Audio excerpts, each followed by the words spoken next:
Hi ನಾನು Sandeep from tech in Kannada. ಗಮನಿಸ್ತಾ ಇದ್ದರೆ ಇವತ್ತು ನನ್ನ ಮುಂದೆ Motorola Edge 20 ಫ್ಯೂಷನ್ ಸ್ಮಾರ್ಟ್ಫೋನ್ ಇರುವಂಥದ್ದು. ಈ ಒಂದು ಸ್ಮಾರ್ಟ್ಫೋನ್ನ ಬೇಸಿಕ್ ವೇರಿಯಂಟು 21,500 ರೂಪಾಯಿಗೆ ಲಾಂಚ್ ಆಗಿರುವಂಥದ್ದು. ಈ ಒಂದು ಫೋನ್ನ ಸ್ಪೆಷಾಲಿಟಿ ಏನಪ್ಪ ಅಂತ ಅಂದರೆ ಮೈಕ್ರೋಮ್ಯಾಕ್ಸ್ ಒಂದು ಹೊಸ ಫೀಚರ್ ಇರುವಂಥದ್ದು ಆಯಿತಾ, ರೆಡಿ ಫಾರ್ ಅಂತ. ಆ ಒಂದು ಫೀಚರ್ ಬಗ್ಗೆ ಆಮೇಲೆ ತಿಳಿಸ್ಕೊಡ್ತೀನಿ. ಆ ಫೀಚರ್ ಈ ಒಂದು ಫೋನ್ ಇದೆ ಮತ್ತು ಈ ಒಂದು ಫೋನು ಸುಮಾರು 13 5G ಬ್ಯಾಂಡ್ಗಳನ್ನು ಸಪೋರ್ಟ್ ಮಾಡುತ್ತೆ. ಸೂಪರ್ ನನಗೆ ಇಷ್ಟಪಡ್ತೀನಿ. ಈ ಒಂದು ಪ್ರೈಸ್ ರೇಂಜ್ಗೆ ಈ ಒಂದು ಫೋನ ಪರ್ಚೇಸ್ ಮಾಡ್ಬೋದಾ, ಏನು ಚೆನ್ನಾಗಿದೆ ಏನು ಚೆನ್ನಾಗಿಲ್ಲ ಅನ್ಬಾಕ್ಸ್ ಮಾಡ್ತಾ ಇದ್ದೀನಿ, ಫಸ್ಟ್ ಇಂಪ್ರೆಷನ್ ಕೊಡ್ತಾ ಇದ್ದೀನಿ. ಅದಕ್ಕಿಂತ ಮುಂಚೆ ನೀವು ನಮ್ಮ tech in Kannada YouTube subscribe ಮಾಡ್ಕೊಂಡಿಲ್ಲ, ಸಬ್ಸ್ಕ್ರೈಬ್ ಮಾಡ್ಕೊಂಡಿದ್ದು ಬೆಲ್ ಐಕನ್ ಕೂಡ ಕ್ಲಿಕ್ ಮಾಡ್ಬೋದು. ಮೊದಲದಾಗಿ ಈ ಒಂದು ಫೋನನ್ನು ಅನ್ಬಾಕ್ಸ್ ಮಾಡೋಣ. ಗಮನಿಸ್ತಾ ಇದ್ದರೆ ಈ ಒಂದು ಫೋನ್ನ ಬಾಕ್ಸ್ ನಿಮ್ಗೆ ಈ ರೀತಿ ನೋಡೋಕೆ ಸಿಗ್ತಾ ಇರುವಂಥದ್ದು. ಈ ಒಂದು ಬಾಕ್ಸನ್ನು ಓಪನ್ ಮಾಡಿದ ತಕ್ಷಣ ಡೈರೆಕ್ಟಾಗಿ ಈ ಒಂದು ಫೋನ್ ನೋಡೋಕೆ ಸಿಗುತ್ತೆ ನಿಮಗೆ. ಫಸ್ಟ್ ಲುಕ್ ಒಂದು ಒಳ್ಳೆ ಕ್ವಾಲಿಟಿಯ ಫೋನ್ ಅಂತ ಅನ್ನಿಸ್ತಾ ಇರುವಂಥದ್ದು. ಆಲ್ರೆಡಿ ಈ ಒಂದು ಫೋನಿಗೆ ಒಂದು ಟ್ರಾನ್ಸ್ಪರೆಂಟ್ ಬ್ಯಾಕ್ ಕವರ್ನ ಹಾಕಿದರೆ ತುಂಬ ಒಳ್ಳೆ ವಿಷಯ. ಆದರೆ ಯಾವುದೇ ಸ್ಕ್ರೀನ್ ಗಾರ್ಡನ್ನೇ ಒಂದು ಫೋನ್ಗೆ ಹಾಕಿಲ್ಲ, ನೀವೇ ಸಪ್ರೇಟಾಗಿ ಸ್ಕ್ರೀನ್ ಗಾರ್ಡನ್ನು ಪರ್ಚೇಸ್ ಮಾಡಬೇಕಾಗುತ್ತೆ. ಈ ಫೋನ್ನ ಕೆಳಗಡೆ ಒಂದು ಸಣ್ಣ ಬಾಕ್ಸ್ ಸಿಗ್ತದೆ, ಅದರಲ್ಲಿ ನಿಮ್ಗೆ user manual, quick start guide ಮತ್ತು ವಾರಂಟಿ ಕಾರ್ಡ್ ಸಿಗ್ತದೆ. ಇನ್ನು ಬಾಕ್ಸ್ನ ಕೆಳಗಡೆ 30 ವ್ಯಾಟ್ನ ಒಂದು ಫಾಸ್ಟ್ ಚಾರ್ಜಿಂಗ್ ಅಡಾಪ್ಟರ್ ಕೊಟ್ಟಿದ್ದಾರೆ. ತುಂಬ ಒಳ್ಳೆಯ ವಿಷಯ ಅಂತ ಅನ್ಬೋದು. ಈ ಪ್ರೈಸ್ ರೇಂಜಿಗೆ ಓಕೆ. ಮತ್ತು ತುಂಬ ಇಷ್ಟ ಆದಂಥ ಫೀಚರ್ ನನಗೆ ಈ ಒಂದು ಚಾರ್ಜರ್ನಲ್ಲಿ ಟೈಪ್ ಸಿ ಪೋರ್ಟ್ ಇರುವಂಥದ್ದು. ಕ್ರೇಜಿ ಅಂತ ಹೇಳಕ್ಕೆ ಇಷ್ಟಪಡ್ತೀನಿ. ಈ ಪ್ರೈಸ್ ರೇಂಜಲ್ಲಿ ಟೈಪ್ ಸಿ ಕೆಲವು ಫೋನ್ಗಳಲ್ಲಿ ಸಿಗುತ್ತೆ ಮತ್ತು ಈ ಒಂದು ಬಾಕ್ಸಲ್ಲಿ ಟೈಪ್ ಸಿಯಿಂದ ಟೈಪ್ ಸಿ ಡಾಟಾ ಕೇಬಲ್ನ ಕೂಡ ಕೊಟ್ಟಿದ್ದಾರೆ. ಸೂಪರ್ ವಿಷಯ. ಕೆಲವು ಜನಕ್ಕೆ ಅದು ಬೇಜಾರಾಗ್ಬೋದು. ಏನಕ್ಕೆ ಅಂತ ಅಂದರೆ ನೀವೇನಾದರೂ ಕಂಪ್ಯೂಟರ್ ಕನೆಕ್ಟ್ ಮಾಡಬೇಕು ಅಂತ ಅಂದರೆ ನಿಮ್ಮ ಕಂಪ್ಯೂಟರ್ನಲ್ಲಿ ಟೈಪ್ ಸಿ ಪೋರ್ಟ್ ಇಲ್ಲ ಅಂತ ಅಂದರೆ ಅವರಿಗೆ ಪಕ್ಕ ಬೇಜಾರಾಗುತ್ತೆ, ಸಪ್ರೇಟ್ ಕೇಬಲ್ ನೀವು ತೊಗೊಬೇಕಾಗುತ್ತೆ. ಬಟ್ ಟೈಪ್ ಸಿ ನನಗಂತೂ ತುಂಬ ಖುಷಿ ಕೊಟ್ಟಂಥ ವಿಷಯ. ಅದನ್ನು ಬಿಟ್ಟರೆ ಈ ಒಂದು ಬಾಕ್ಸಲ್ಲಿ ಒಂದು ಸಿಮ್ ಎಜೆಕ್ಷನ್ ಪಿನ್ನಿಂಗ್ ಬೇ ಸಿಗ್ತದೆ. ಅದನ್ನು ಬಿಟ್ಟರೆ ಬೇರೇನೂ ಸಹ ಒಂದು ಬಾಕ್ಸ್ ಒಳಗಿಲ್ಲ. ಡೈರೆಕ್ಟಾಗಿ ಈ ಒಂದು ಫೋನಿಗೆ ಬಂತು ಅಂತಂದರೆ ಹಿಂಗೆ ಕಾಣುತ್ತೆ ನೋಡಿ. ಮೊದಲನೇದಾಗಿ ಒಂದು ಫೋನ ಡಿಸೈನ್ ಮತ್ತು ಬಿಲ್ಡ್ ಬಗ್ಗೆ ಮಾತನಾಡಬೇಕಂತಂದರೆ ಈ ಒಂದು ಫೋನ್ ಅಷ್ಟೊಂದು ವೆಯ್ಟ್ ಇಲ್ಲ ಆಯಿತಾ. ಬಟ್ ಕೈಯಲ್ಲಿ ಇಟ್ಕೊಂಡಿದ್ದೀರಾ ಅಂತಂದ್ರೆ ಏನು ಅಷ್ಟೊಂದು ವೆಯ್ಟ್ ಇದೆ ಅಂತ ಅನ್ನಿಸ್ಬೋದು. ಬಟ್ ಕೈಗೆ ತುಂಬ ಚೆನ್ನಾಗಿ ಕೂತ್ಕೊಳ್ಳುತ್ತೆ, ವೆಯ್ಟ್ ಇದೆ ಅಂತ ಅನಿಸುತ್ತೆ. ಬಟ್ ಕೇವಲ 185 ಗ್ರಾಮ್ ಇರುವಂಥದ್ದು ಈ ಒಂದು ಫೋನ ಸ್ಕ್ರೀನ್ ಸೈಜ್ಗೆ ಮತ್ತು 8.3 mm ಥಿಕ್ನೆಸ್ಸನ್ನು ಹೊಂದಿರುವಂಥದ್ದು ಆಯಿತಾ. ಫ್ರಂಟಲ್ಲಿರುವಂಥದ್ದು ಗ್ಲಾಸು ಅಷ್ಟು ಈಸಿಯಾಗಿ ಸ್ಕ್ರ್ಯಾಚ್ ಆಗೋದಿಲ್ಲ. ಒಂದು ಪಂಚೋಲ್ ಕ್ಯಾಮ್ರಾ ನಿಮಗೆ ಸಿಗ್ತಾ ಇದೆ ಆಯಿತಾ. ಫ್ರಂಟಲ್ಲಿ ತುಂಬ ಚೆನ್ನಾಗಿ ಕಾಣುತ್ತೆ. ಬೆಸಲ್ ಸ್ವಲ್ಪ ಜಾಸ್ತಿ ಅಂತ ಅನ್ನಿಸ್ತು. ಸೈಡ್ ಬೆಸಲ್ಸು ಪರವಾಗಿಲ್ಲ, ಬಟ್ ಮೇಲ್ಗಡೆ ಸ್ವಲ್ಪ ಜಾಸ್ತಿ ಅನ್ನಿಸ್ತು. ಮತ್ತು ಕೆಳಗಡೆ ಕೂಡ ಒಂದು ಸ್ವಲ್ಪ ಈ ಪ್ರೈಸೊಂದಿಗೆ ಜಾಸ್ತಿ ಅಂತ ಅನ್ನಿಸ್ತು. ಬಟ್ ಸ್ಟಿಲ್ ಲುಕ್ ವೈಸ್ ಅಂತೂ ತುಂಬ ಚೆನ್ನಾಗಿ ಕಾಣುತ್ತೆ. ಇದಕ್ಕೆ ಬಂತು ಅಂದರೆ ಇದೊಂದು ಪ್ಲಾಸ್ಟಿಕ್ ಬ್ಯಾಕ್ ಆಗಿರುವಂಥದ್ದು ಆಯಿತಾ. ಬಟ್ ನೋಡೋದಕ್ಕೆ ಗ್ಲಾಸ್ ಅಂತ ಅನಿಸುತ್ತೆ. ಬಟ್ ಸ್ಟಿಲ್ ನೀವು ಬ್ಯಾಕ್ ಕವರ್ ಹಾಕೊಂಡ್ರೆ ತುಂಬ ಒಳ್ಳೆಯದು. ಆಬ್ವಿಯಸ್ಲಿ ಕೀ ಅಥವಾ ನೀವು ಟೇಬಲ್ ಮೇಲೆ ಮಣ್ಣಾಗಿರುವಂಥ ಟೇಬಲ್ ಮೇಟ್ರಿ ಅಂದರೆ ಸ್ಕ್ರ್ಯಾಚ್ ಆಗೋ ಸಾಧ್ಯತೆ ಇರುತ್ತೆ. ಮತ್ತು ಸ್ಮಡ್ಜಸ್ ಅಷ್ಟೊಂದು ಬೀಳುತ್ತೆ, ಬಟ್ ಅಷ್ಟೊಂದು ಬೀಳಲ್ಲ. ಬಿದ್ದರೂ ಕೂಡ ಸ್ವಲ್ಪ ಕಡಿಮೆ ಕಾಣುತ್ತೆ ಆಯಿತಾ. ಸೊ ಹಿಂದ್ಗಡೆಯಿಂದ ತುಂಬ ಚೆನ್ನಾಗಿ ಕಾಣುತ್ತೆ, ತುಂಬ ಪ್ರೀಮಿಯಮ್ ಆಗಿ ಕಾಣುತ್ತೆ, ತುಂಬ ಜಾಸ್ತಿ ದುಡ್ಡಿನ ಫೋನ್ ಅಂತ ಅನಿಸುತ್ತೆ ಆಯಿತಾ. ಮತ್ತು ಈ ಒಂದು ಫೋನಲ್ಲಿ ಟ್ರಿಪಲ್ ಕ್ಯಾಮ್ರಾ ಸೆಟಪ್ ಸಿಗ್ತಾ ಇರುವಂಥದ್ದು ಮತ್ತು ಸಿಂಗಲ್ LED ಫ್ಲ್ಯಾಶ್ ಇದೆ. ಹಿಂದ್ಗಡೆ ಯಾವುದೇ ಫಿಂಗರ್ ಪ್ರಿಂಟ್ ಸೆನ್ಸರ್ ಇಲ್ಲ. ಸೊ ನಮಗೆ ಗೊತ್ತಾಗ್ತಿರುವಂಥದ್ದು ಈ ಒಂದು ಫೋನಲ್ಲಿ side mounted finger print sensor ಇದೆ ಅಂತ. ಮತ್ತು ಇದು ಪ್ಲಾಸ್ಟಿಕ್ ಫ್ರೇಮ್ ಕೂಡ ಹೌದು. ಜೊತೆಗೆ ಈ ಒಂದು ಫೋನಲ್ಲಿ ನಿಮಗೆ USB type C port, 3.5 headphone Jacks ಇರುವಂಥದ್ದು ಮತ್ತು ಹೈಬ್ರಿಡ್ ಸಿಮ್ ಸ್ಲಾಟ್ ಇದೆ. 2 ಸಿಮ್ಮು ಅಥವಾ 1 ಸಿಮ್ಮು, ಒಂದು SD ಕಾರ್ಡ್ ನೀವು ಹಾಕೊಬೋದು. ಆಗಲೇ ನನಗೆ side mounted finger print sensor ಮತ್ತು ಒಂದು ಡೆಡಿಕೇಟೆಡ್ ಅಸಿಸ್ಟೆಂಟ್ ಬಟನ್ ಕೂಡ ಒಂದು ಫೋನ್ ಇರುವಂಥದ್ದು ಒಳ್ಳೆಯ ವಿಷಯ ಅಂತೀನಿ. ಮತ್ತು 2 ಮೈಕ್ರೋಫೋನು, ಪ್ರೈಮರಿ ಮತ್ತು ಇನ್ನೊಂದು ಸೆಕೆಂಡ್ರಿ ಮೈಕ್ರೋಫೋನ್ ಇದೆ. ಓವರಾಲ್ ಡಿಸೈನ್ ಮತ್ತು ಬಿಲ್ಡ್ ಕೊಟ್ಟು ನನಗೆ ಈ ಒಂದು ಪ್ರೈಸ್ ರೇಂಜ್ಗೆ ಪರವಾಗಿಲ್ಲ ಅಂತೀನಿ. ಇಂಪ್ರೆಸಿವ್ ಅಂತ ಅನ್ನೋಲ್ಲ. ಲುಕ್ ವೈಸ್ ಅಂತೂ ತುಂಬ ಸಖತ್ತಾಗಿದೆ. ಲುಕ್ ವೈಸ್ ಅಂತೂ ಹೆವಿ ಪ್ರೀಮಿಯಮ್ ಅಂತ ಅನಿಸುತ್ತೆ. ಬಿಲ್ಡ್ ಕ್ವಾಲಿಟಿ ಚೆನ್ನಾಗಿದೆ, ಪರವಾಗಿಲ್ಲ ಗುರು. ಹೆವಿ ಇಂಪ್ರೆಸಿವ್ ಅನ್ನಲ್ಲ, ಪರವಾಗಿಲ್ಲ, ಚೆನ್ನಾಗಿದೆ. ಹೆವಿ ಸಖತ್ತಾಗಿದೆ ಗುರು ಅನ್ನಲ್ಲ, ಪರವಾಗಿಲ್ಲ. ಇನ್ನು ಡಿಸ್ಪ್ಲೇ ಬಗ್ಗೆ ಮಾತನಾಡಬೇಕಂತಂದರೆ ಒಂದು ಫೋನಲ್ಲಿ 6.7 ಇಂಚಿನ ಫುಲ್ HD+ ರೆಸಲ್ಯೂಷನ್ ಹೊಂದಿರುವಂಥ OLED ಡಿಸ್ಪ್ಲೇ ಇರುವಂಥದ್ದು ಆಯಿತಾ. ಈ ಒಂದು ಡಿಸ್ಪ್ಲೇ 10-bit HDR ಸಪೋರ್ಟ್ ಮಾಡುವಂಥ ಡಿಸ್ಪ್ಲೇ, 1 ಬಿಲಿಯನ್ ಕಲರ್ಸನ್ನು ಪ್ರೊಡ್ಯೂಸ್ ಮಾಡುವಂಥ ಡಿಸ್ಪ್ಲೇ ಕ್ಲಾರಿಟಿ ಸಖತ್ತಾಗಿದೆ ಮತ್ತು ತುಂಬ ಬ್ರೈಟಾಗಿ ಕೂಡ ಇರುವಂಥದ್ದು. HDR10+ ಕೂಡ ಡಿಕೋಡ್ ಮಾಡಬಲ್ಲಂಥ ಸಾಮರ್ಥ್ಯ ಹೊಂದಿರುವಂಥದ್ದು ಸೂಪರ್ ಡಿಸ್ಪ್ಲೇ. 10-bit HDR ಅಂತಂದರೆ ಹೆವಿ ಇಂಪ್ರೆಸಿವ್. ಈ ಪ್ರೈಸ್ ರೇಂಜ್ಗೆ 10-bit HDR ಕ್ರೇಜಿ ಅಂತೀನಿ. ಇಷ್ಟು ದಿನ ಎಲ್ಲ ಇದಕ್ಕಿಂತ ಮುಂಚೆ ರೀಸೆಂಟಾಗಿ ಬರೋಕ್ಕೆ ಶುರುವಾಗಿದೆ. ಮುಂಚೆ ಎಲ್ಲ 70-80 ಸಾವಿರ ಫೋನ್ಗಳಲ್ಲಿ ಒಂದು 10-bit HDR ಬರ್ತಾ ಇತ್ತು. ಈಗ ಈ ಕಡಿಮೆ ದುಡ್ಡಿನ ಫೋನ್ಗಳಲ್ಲೂ ಕೂಡ ಬರ್ತಾ ಇರುವಂಥದ್ದು ಒಳ್ಳೆಯ ವಿಷಯ. ಮತ್ತು ಈ ಒಂದು ಫೋನ್ 90 ಹರ್ಟ್ಸ್ನ ರಿಫ್ರೆಶ್ ರೇಟನ್ನು ಸಪೋರ್ಟ್ ಮಾಡುತ್ತೆ. ಇನ್ನೂ ಜಾಸ್ತಿ ನೀಡ್ಬೋದಾಗಿತ್ತು. 90 ಹರ್ಟ್ಸ್ ಅಂತಂದರೆ ಪರವಾಗಿಲ್ಲ ಅಂತೀನಿ. ನಿಮಗೆ ಈ ಬೆಲೆಗೆ 120 ಹರ್ಟ್ಸ್ ತನಕ ಕೂಡ ಸಪೋರ್ಟ್ ಆಗುವಂಥ ಫೋನ್ಗಳು ಬರ್ತವೆ. ಬಟ್ 90 ಹರ್ಟ್ಸ್ ನನಗೆ ಅನಿಸ್ದಂಗೆ ಓಕೆ ಅಂತೀನಿ. ನನಗೆ ಎಕ್ಸ್ಪೀರಿಯನ್ಸು ತುಂಬ ಸ್ಮೂತ್ ಫೀಲನ್ನು ಕೊಡುತ್ತಾ ಇತ್ತಾ ಈ ಒಂದು ಫೋನಲ್ಲಿ. ಸ್ಪೆಷಲಿ ಪವರ್ಫುಲ್ ಆಗಿರುವಂಥ ಫೋನು ಮತ್ತು ಸ್ಟಾಕ್ ಆ್ಯಂಡ್ರಾಯ್ಡ್ ಎಕ್ಸ್ಪೀರಿಯನ್ಸ್ ನಿಮಗೆ ಒಂದು ಫೋನಲ್ಲಿ ಸಿಗುತ್ತೆ. ಜೊತೆಗೆ 90 ಹರ್ಟ್ಸ್ ಅಂತ ಅಂದರೆ ಲಿಟ್ರಲಿ ತುಂಬ ಸ್ಮೂತ್ ಫೀಲನ್ನು ಕೊಡುತ್ತೆ. ನನಗದು ಹೆವಿ ಇಂಪ್ರೆಸ್ ಮಾಡ್ತು. ಇನ್ನು ವೇರಿಯಂಟ್ಗಳ ಬಗ್ಗೆ ಮಾತನಾಡಬೇಕಂತ ಅನಿಸೋದಕ್ಕೆ ಒಂದು ಫೋನ್ 2 ವೇರಿಯಂಟಲ್ಲಿ ಲಾಂಚ್ ಆಗ್ತಿರುವಂಥದ್ದು. ಒಂದು 6GB ರ್ಯಾಮು, 128GB ಸ್ಟೋರೇಜ್ ಮತ್ತು ಇನ್ನೊಂದು 8GB ರ್ಯಾಮ್ ಮತ್ತು 128GB ಸ್ಟೋರೇಜು.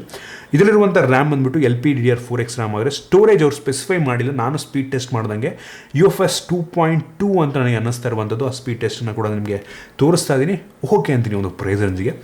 UFS 3.1 ಹಿಡಿದ್ರೆ ಇನ್ನೂ ಸಕ್ಕತ್ತಾಗಿರ್ತಾ ಇತ್ತು ಅನ್ಸುತ್ತೆ. ಬಟ್ ಸ್ಟಿಲ್ ಓಕೆ 2.2 ಕೂಡ ತುಂಬ ಫಾಸ್ಟಾಗಿ ರೀಡ್ ರೈಟನ್ನು ಮಾಡುತ್ತೆ, ಸ್ಲೋ ಫೀಲ್ ಕೊಡಲ್ಲ ನಿಮಗೆ. ಇನ್ನು ಪ್ರೋಸರ್ ಬಗ್ಗೆ ಮಾತನಾಡಬೇಕಂತಂದರೆ ತುಂಬ ಪವರ್ಫುಲ್ ಆಗಿರುವಂಥ ಪ್ರೋಸರ್ ಮೀಡಿಯಾಟೆಕ್ ಎಂದು Dimensity 800 ಪ್ರೋಸರ್ ಆಯಿತಾ. ನಾನು Antutu ಬೆಂಚ್ಮಾರ್ಕ್ ಚೆಕ್ ಮಾಡಿದಂಗೆ ಸುಮಾರು 3,60,000 ತನಕ ರೇಟಿಂಗನ್ನು ಕೊಡ್ತಾ ಇರುವಂಥದ್ದು. ನೀವು ಆರಾಮಾಗಿ ಯಾವ ಗೇಮನ್ನು ಬೇಕಾದರೂ ಆಲ್ಮೋಸ್ಟ್ ಸೆಟ್ಟಿಂಗಲ್ಲಿ ಆಡ್ಕೊಬೋದು. ತುಂಬ ಪವರ್ಫುಲ್ ಆಗಿರುವಂಥ ಪ್ರೋಸರ್. ಆದರೆ ಈ ಪ್ರೈಸ್ ರೇಂಜಿಗೆ ಇದಕ್ಕಿಂತ ಪವರ್ಫುಲ್ ಆಗಿರುವಂಥ ಪ್ರೋಸರ್ ಹೊಂದಿರುವಂಥ ಫೋನ್ಗಳು ಸಿಗ್ತವೆ. ಬಟ್ ಇದು ನೀಡ್ತಾ ಇರುವಂಥ ಬೇರೆ ಸ್ಪೆಸಿಫಿಕೇಷನ್ಗಳನ್ನು ಆ ಫೋನ್ ನಿಮಗೆ ನೀಡಲ್ಲ. ಸೊ ಅದನ್ನೆಲ್ಲ ಗಮನದಲ್ಲಿ ಇಟ್ಕೊಂಡು ಇದು ಕೂಡ ಒಂದು ಒಳ್ಳೆಯ ಪ್ರೋಸರ್. ಈ ಒಂದು ಪ್ರೈಸ್ ರೇಂಜ್ಗೆ ನನಗೆ ತುಂಬ ಇಷ್ಟ ಆದಂಥ ಪ್ರೋಸರ್ ಅಂತ ಅಂತೀನಿ. ಬಟ್ ಸ್ವಲ್ಪ ಬಡ್ಜೆಟನ್ನು ಜಾಸ್ತಿ ಮಾಡ್ಕೊಂಡ್ರಿ ಅಂತಂದರೆ ಇದಕ್ಕಿಂತ ಇನ್ನೂ ಪವರ್ಫುಲ್ ಆಗಿರುವಂಥ ಪ್ರೋಸರ್ ಸಿಗ್ತವೆ, ಇನ್ನೂ ಒಳ್ಳೆ ಸ್ಪೆಸಿಫಿಕೇಷನ್ ಹೊಂದಿರುವಂಥ ಫೋನ್ಗಳು ಸಿಗ್ತವೆ ಅಂತ ನನಗೆ ಅನ್ನಿಸ್ತಾ ಇರುವಂಥದ್ದು. ಈ ಪ್ರೋಸರ್ ಕೂಡ ತುಂಬ ಚೆನ್ನಾಗಿದೆ. 800U ಅಂತಂದರೆ ತುಂಬ ಒಳ್ಳೆಯ ಪ್ರೋಸರ್. ಪರವಾಗಿಲ್ಲ, ಚೆನ್ನಾಗಿದೆ ಈ ಒಂದು ಪ್ರೋಸರ್ ಕೂಡ. ಈ ಒಂದು ಪ್ರೈಸ್ಗೆ ಓಕೆ ಅಂತೀನಿ. ಇನ್ನು ಕ್ಯಾಮ್ರಾ ಬಗ್ಗೆ ಮಾತನಾಡಬೇಕು ಅಂತ ಅಂದರೆ ಈ ಒಂದು ಫೋನಲ್ಲಿ ರೇರಲ್ಲಿ ಟ್ರಿಪಲ್ ಕ್ಯಾಮ್ರಾ ಇದೆ. ಅದರಲ್ಲಿ ಮೇನ್ ಸೆನ್ಸಾರ್ 108 ಮೆಗಾ ಪಿಕ್ಸೆಲ್ನ ಮೇನ್ ಸೆನ್ಸಾರ್ ಇರುವಂಥದ್ದು. 108 ಹಂಗಂತ ಜಾಸ್ತಿ ಮೆಗಾ ಪಿಕ್ಸೆಲ್ ಇದೆ ಅಂದ ತಕ್ಷಣ ಸಖತ್ತಾಗಿ ಬರುತ್ತೆ ಫೋಟೋ ಅಂತ ಅಲ್ಲ. ಮೆಗಾ ಪಿಕ್ಸೆಲ್ಗೂ ಆ ಫೋಟೋ ಕ್ವಾಲಿಟಿಗೂ ಅಂಥ ಸಂಬಂಧ ಏನೂ ಇಲ್ಲ ಆಯಿತಾ. ಸೊ ಇದು ಸಖತ್ತಾಗಿದೆ ಅಂತ ಅನ್ನೋಲ್ಲ ನಾನು. 108 MP ಕ್ಯಾಮ್ರಾ ಇದೆ, ತುಂಬ ದೊಡ್ಡ ಸೆನ್ಸಾರ್ನ ಹಾಕಿದ್ದಾರೆ. ಆದರೆ ಇದು ತೆಗೆಯುವಂಥ ಫೋಟೋ ನನಗೆ ಪರವಾಗಿಲ್ಲ ಅನ್ನಿಸ್ತು ಆಯಿತಾ. ಹೆವಿ ಇಂಪ್ರೆಸಿವ್ ಗುರು ಅನ್ನಲ್ಲ, ಪರವಾಗಿಲ್ಲ. ಫೋಟೋ ಸಂಬಂಧ ತೋರಿಸ್ತಾರೆ, ನೀವೇ ಜಡ್ಜ್ ಮಾಡ್ಬೋದು. ಚೆನ್ನಾಗಿದೆ, ಒಳ್ಳೆ ಫೋಟೋನ ತೆಗೆಯುತ್ತೆ. ಮೈನ್ ಸೆನ್ಸರ್ ಪರವಾಗಿಲ್ಲ, ಇಷ್ಟ ಆಯ್ತು ನನಗೆ. ಎಲ್ಲ ಒಂದು ಕಂಡೀಷನರು ಲೋ ಲೈಟು ಮಿಡ್ ಲೈಟಲ್ಲೂ ಕೂಡ ಒಂದು ಒಳ್ಳೆ ಫೋಟೋ ತೆಗೆಯುತ್ತೆ. ಇನ್ನೊಂದು 8 ಮೆಗಾ ಪಿಕ್ಸೆಲಿಂದು ಅಲ್ಟ್ರಾ ವೈಡ್ ಆ್ಯಂಗಲ್ ಲೆನ್ಸ್ ಇರುವಂಥದ್ದು ಆಯಿತಾ. ಸೊ ಇದು ಡೇ ಲೈಟಲ್ಲಿ ಒಂದು ಲೆವೆಲಿಗೆ ಓಕೆ ಅಂತೀನಿ. ಲೋ ಲೈಟ್ ಸ್ವಲ್ಪ ಸ್ಟ್ರಗಲ್ ಮಾಡುತ್ತೆ ಮತ್ತು ಕಲರ್ಸ್ ಅಷ್ಟೊಂದು ಇದು ಮಾಡುತ್ತೆ ಅಂತ ಅನ್ನಲ್ಲ, ಅಷ್ಟೊಂದು ಆ್ಯಕ್ಯುರೇಟ್ ಆಗಿ ಕೆಲವೊಂದು ಗ್ರೈನ್ಸ್ ಬರುತ್ತೆ ಅಂತ ಅನ್ನಿಸ್ತಾ. ಫೋಟೋ ಸ್ವಲ್ಪ ನೋಡಿ ನೀವೇ ಜಡ್ಜ್ ಮಾಡ್ಬೋದು ಆಯಿತಾ. ಸ್ವಲ್ಪ ಅಷ್ಟೊಂದು ಇಷ್ಟ ಆಗಿಲ್ಲ, ಪರವಾಗಿಲ್ಲ. ತುಂಬ ವೈಡಾಗಂತೂ ಇದೆ, ಬಟ್ ಕ್ವಾಲಿಟಿ ಅಂತೀನಿ. ಇನ್ನೊಂದು 2 ಮೆಗಾ ಪಿಕ್ಸೆಲಿಂದು ಡೆಪ್ತ್ ಸೆನ್ಸರ್ ಇರುವಂಥದ್ದು ಬ್ಯಾಕ್ಗ್ರೌಂಡನ್ನು ಬ್ಲರ್ ಮಾಡೋದಕ್ಕೆ. ಸುಮ್ಮನೆ ಯಾಕೆ ಅವರೇ ಮಾಡೋಕ್ಕೆ ಕೆಲಸ ಇದೆ. ಇನ್ನು ಫ್ರಂಟ್ ಕ್ಯಾಮ್ರಾಗೆ ಬಂತು ಅಂತ ಅಂದರೆ 32 ಮೆಗಾ ಪಿಕ್ಸೆಲ್ನ ಫ್ರಂಟ್ ಕ್ಯಾಮ್ರಾ. ಇದು ಪರವಾಗಿಲ್ಲ, ಇದು ಕೂಡ ಒಂದು ಲೆವೆಲ್ಗೆ ಈ ಪ್ರೈಸ್ ಅಂದಿಗೆ ಚೆನ್ನಾಗಿದೆ ಅಂತ ಅನ್ನಿಸ್ತು. ಆ ಫೋಟೋ ಸಂಪರ್ಸ್ ನೋಡಿ ನೀವೇ ಜಡ್ಜ್ ಮಾಡ್ಬೋದು. ಓವರಾಲ್ ಕ್ಯಾಮ್ರಾ ಫೋಟೋ ಕ್ವಾಲಿಟಿ ನನಗೆ ಓಕೆ, ಸೂಪರ್ ಅನ್ನಲ್ಲ, ಓಕೆ, ಈ ಪ್ರೈಸ್ ಅಂದಿಗೆ ತಕ್ಕಂಗಿರುವಂಥದ್ದು. ಇನ್ನು ವೀಡಿಯೋ ರಿವ್ಯೂ ಬಗ್ಗೆ ಮಾತಾಡಬೇಕಂತಂದರೆ ರೇರ್ ಕ್ಯಾಮ್ರಾ 4Kಯಲ್ಲಿ ವೀಡಿಯೋ ರೆಕಾರ್ಡ್ ಮಾಡಿದ್ರೆ front camera full HD video record ಮಾಡುತ್ತೆ. ನನಗೆ ಈ ಒಂದು ರೇರ್ ಕ್ಯಾಮ್ರಾದ ಸ್ಟೆಬಿಲೈಸೇಷನ್ ತುಂಬ ಇಷ್ಟ ಆಯಿತು. ಸಖತ್ತು ಸ್ಮೂತಾಗಿ ವೀಡಿಯೋ ರೆಕಾರ್ಡನ್ನು ಮಾಡುತ್ತಾ ಆಯಿತಾ. ಎಲ್ಲೂ ಕೂಡ ಸ್ವಲ್ಪ ಹಿಂಗೆ ಶೇಕ್ ಮಾಡೋದ್ರಿಂದ ಕೂಡ ಅದು ಶೇಕ್ ಆಗಲ್ಲ. ನನಗದು ತುಂಬ ಇಷ್ಟ ಆಯಿತು. ಇನ್ನು ಸೆಕ್ಯೂರಿಟಿ ಬಗ್ಗೆ ಮಾತನಾಡಬೇಕಂತ ಅಂದರೆ ಈ ಒಂದು ಫೋನಲ್ಲಿ ಆಗಲಿ ಹೇಳ್ದಂಗೆ side mounted finger print sensor ಇರುವಂಥದ್ದು. ಸೊ ಪರವಾಗಿಲ್ಲ, ಫಾಸ್ಟಾಗಿದೆ, ಸೈಡ್ ಮೌಂಟೆಡ್, ಇಷ್ಟ ಆಯಿತು. ಇನ್ನು ಫೇಸ್ ಅನ್ಲಾಕ್ ಕೂಡ ಇದೆ. ಸೊ ಫೇಸ್ ಅನ್ಲಾಕು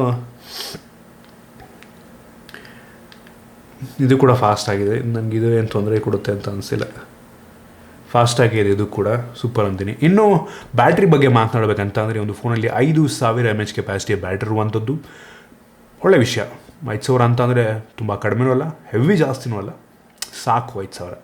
ಆರಾಮಾಗಿ ಒಂದು ಮಾಡ್ರೇಟ್ ಯೂಸ್ಗೆ 1 ದಿನ 1.5 ದಿನ ನಿಮ್ಮ ಯೂಸೇಜ್ ಮೇಲೆ ಡಿಪೆಂಡ್ ಆಗುತ್ತೆ, ಬಾಳಿಕೆ ಬರುತ್ತೆ. ಮತ್ತು ಬಾಕ್ಸಲ್ಲೇ 30 ವ್ಯಾಟ್ನ ಚಾರ್ಜಿಂಗ್ ಅಡಾಪ್ಟರ್ ಕೊಟ್ಟಿದ್ದಾರೆ, ಫಾಸ್ಟ್ ಚಾರ್ಜಿಂಗು. ಸೊ ಅದು ಕೂಡ ಒಂದು ಒಳ್ಳೆಯ ವಿಷಯ ಅಂತ ಅನ್ನಿಸ್ತು ನನಗೆ. ಇನ್ನು ಸ್ಪೀಕರ್ ಬಗ್ಗೆ ಮಾತನಾಡಬೇಕಂತಂದರೆ ಮೋನೋ ಸ್ಪೀಕರು, ಬಾಟಮ್ ಫೈರಿಂಗು.